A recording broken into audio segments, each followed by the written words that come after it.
So hey guys, good morning. আমি শাগনিক। কি দেখছো? সকালবেলা ছাতা মাথায় নিয়ে কোথায় যাচ্ছি?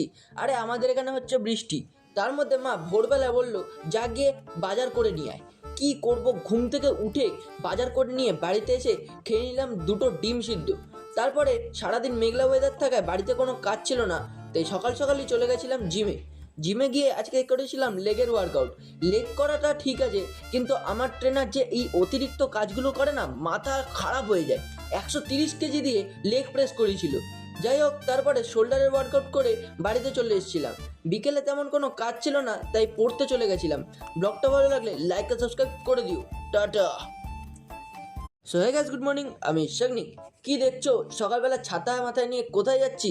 আরে আমাদের এখানে হচ্ছে বৃষ্টি। তার মধ্যে মা ভোরবেলা বললো যা গিয়ে বাজার করে নিয়ে আয়। কি করব, ঘুম থেকে উঠে বাজার করে নিয়ে বাড়িতে এসে খেয়ে নিলাম দুটো ডিম সিদ্ধ। তারপরে সারাদিন মেঘলা ওয়েদার থাকায় বাড়িতে কোনো কাজ ছিল না, তাই সকাল সকালই চলে গেছিলাম জিমে গিয়ে আজকে করেছিলাম লেগের ওয়ার্কআউট। লেগ করাটা ঠিক আছে, কিন্তু আমার ট্রেনার যে এই অতিরিক্ত কাজগুলো করে না, মাথা খারাপ হয়ে যায়। 130 কেজি দিয়ে লেগ প্রেস করেছিল।